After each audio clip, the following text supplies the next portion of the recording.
We've been trained to look for the checklist.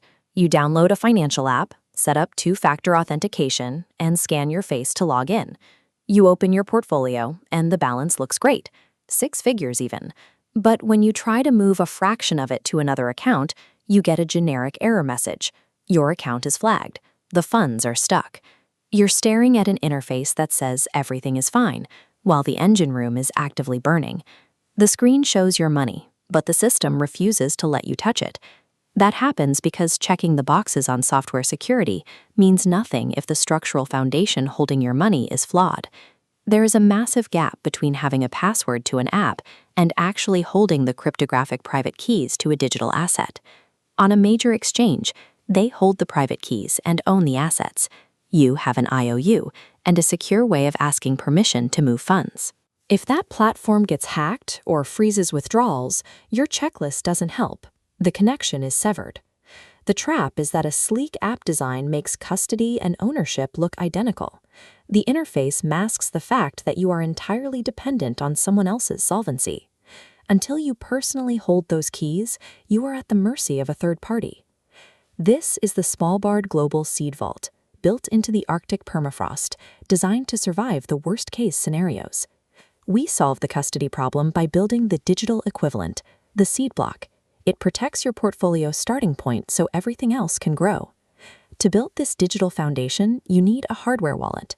It's a specialized device that lets you take physical custody of your cryptographic keys, pulling them completely offline. But people get this wrong. They think the plastic and silicon device is the vault. It isn't. The device is just a tool. The actual vault is a recovery phrase.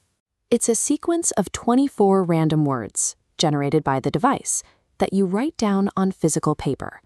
That specific sequence is the true guardian of your wealth.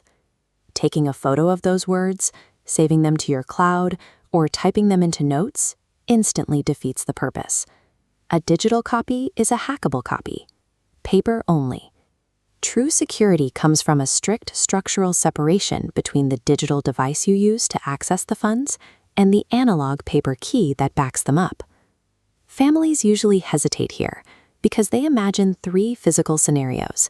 What if the device gets broken, lost, or stolen? Let's test the structure. If your kid drops the hardware wallet in the bath, your money is safe. You buy a new device, type in your analog paper phrase, and everything is restored. If you leave the device at a coffee shop, it's useless to whoever finds it because it's locked behind your custom PIN. And if someone breaks into your home and steals it, we have to ask the critical structural question: did you store the paper recovery phrase in the same room? This floor plan illustrates the rule.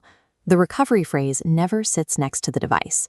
They belong in completely different physical locations. If a thief takes the hardware, they still have nothing, because the paper phrase is locked in a fire-safe box across the house. By enforcing that physical separation, you neutralize localized threats. A single incident, a break-in, a flood, a fire, cannot compromise your wealth. Executing the seed block in your household follows a deliberate 4-step path. It is simple, but it requires intention. Steps 1 and 2. Set up the wallet in a private space, write the phrase on paper, and strictly store that analog copy in a separate physical location from the device. Step 3.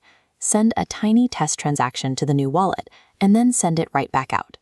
You are training your muscle memory, so you know exactly what the process feels like before real money is on the line.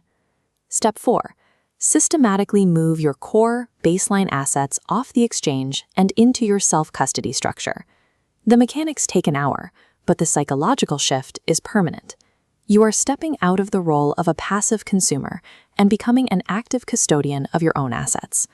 When a major exchange collapses and the news cycle panics, millions of users will be frantically checking their apps to see if they can withdraw their money. You won't have to. You will already know that the story doesn't involve you because you answered the central question of the seed block: who actually holds the key to the assets? Because the answer is, I do, your portfolio is fully immunized against platform bankruptcies, frozen accounts, and customer service nightmares.